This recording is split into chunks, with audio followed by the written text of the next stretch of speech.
In Ojo, inside a gated estate where security men saluted cars instead of people, lived Mr. Femi Odeboyo, a man who enjoyed being called chairman. Good to see you, boys. My chairman, my Oga, welcome. But nobody knew that the real chairman was his wife. Her name was Bimpe. Bimpe Odeboyo was not loud. She wasn't the type to spray money at parties or compete with other women on Instagram. She was calm, calculated, and dangerously intelligent. She owned 2 pharmacies in Lekki, supplied drugs to private hospitals, and had contracts even politicians respected. Femi, on the other hand, ran business. The kind of business that required constant capital but never seemed to yield profit. Even Femi's failed oil and gas venture had been rescued severally by his wife. When friends asked Femi how business was going, he would brag. Femi, how's business? I heard you're having issues. Oh, it's a small issue. I've fixed it already. How's your wife now?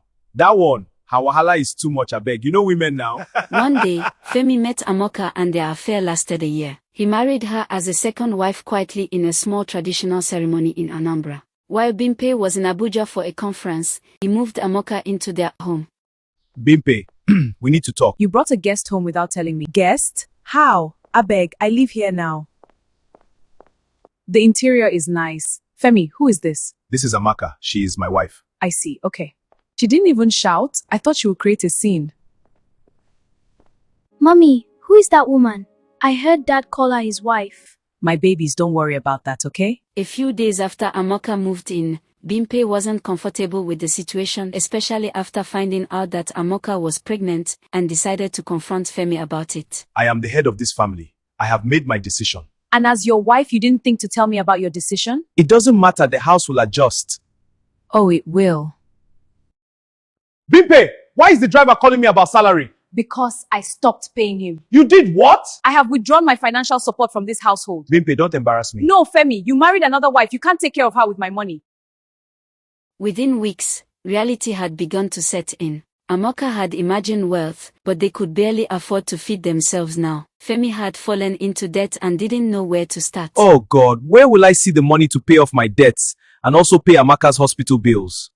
Bimpe moved out with the children and sold their Ojo property. Femi and Amoka had to rent a smaller apartment. Femi, what is going on? For weeks now, we've hardly eaten good food in this house. This isn't what you promised me before we got married. What is all this suffering? Look at my condition. We are practically homeless. I haven't gone shopping or done my hair or nails. You better do something about this situation because I'm tired. Chai, I've made a serious mistake. God see me thinking my life would change because I've met a wealthy man, not knowing he didn't own anything he said he owned.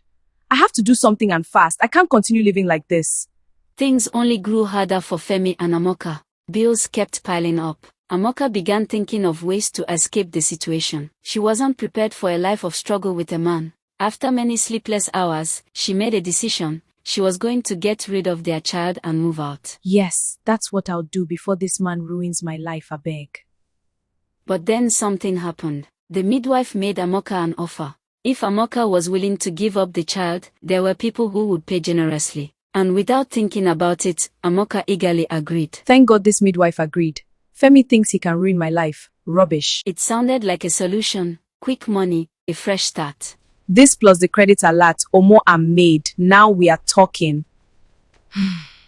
Amoka got back to the house to pack her things and was about to leave when Femi stopped her. Amaka, what happened? Where the baby?